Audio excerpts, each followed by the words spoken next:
Wait for people to come on too. Okay. Hey, hi everyone.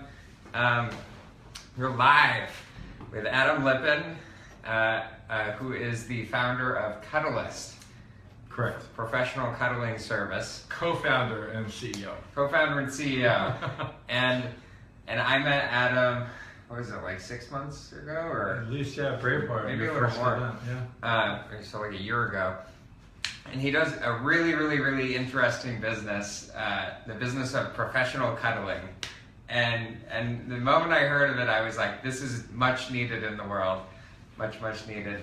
And I thought it would be a cool experience for you guys out there to actually hear what professional cuddling is and why it's important. And so yeah, just cool. share a little bit. So what we do at Cuddlist is we train and certify people to be professional cuddlers, and we have a platform, website, Cuddlist.com, where people can then go to that website and read all about us and actually see profiles and photos of all our various cuddlists.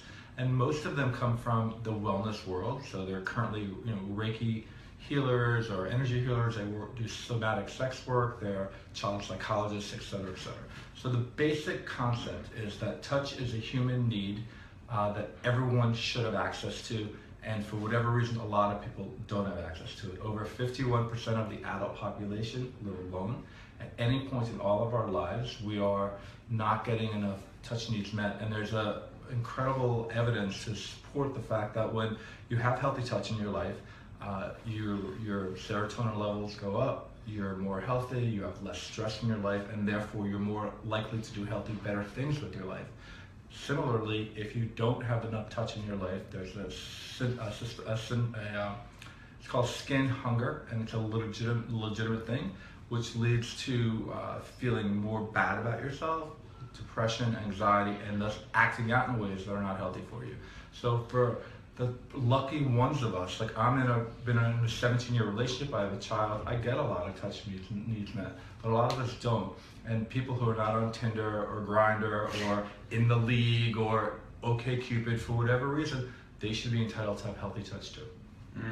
Beautiful. And I think that's so such a good point for right now, because so many people go to Tinder or these things to actually get that connection. I talk about like love languages, right? And my number one is actually touch. Right. So why I resonated so much with this. And it's like, what healthy way can you get that touch, right? If you're not going onto Tinder and right. You're not going onto this. And interestingly enough, I did an unscientific study of Tinder and Grindr, and there's about a few percent of people when they're saying what they're looking for, they're looking for cuddling. It's kind of what people want. There's a point if you act out sexually. I love sex, it's wonderful, but it's a point of diminishing return if you're not doing it in a way with a loving partner. But the only way to get that sort of intimacy in our lives right now is to have sex, and then we have that kind of intimacy. But if you can separate out, I love donuts. I want to eat donuts all the time. I walk by a donut shop. Most of the time I don't have that donut, right? But it's a different need. And a lot of our clients are people who are out of a bad relationship. They're elderly. A lot of people that are sort of on the autism spectrum that have a really hard time with touch. People that are going through some kind of, they're trauma survivors. We do a lot of work in Austin, Texas with the military, with PTSD people.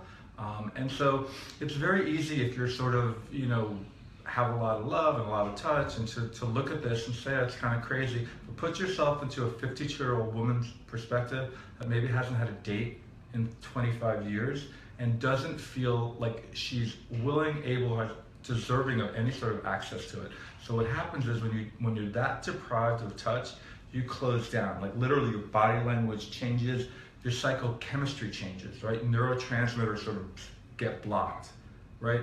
That person should have the ability and the right to have some touch in their life and be able to at least explore it.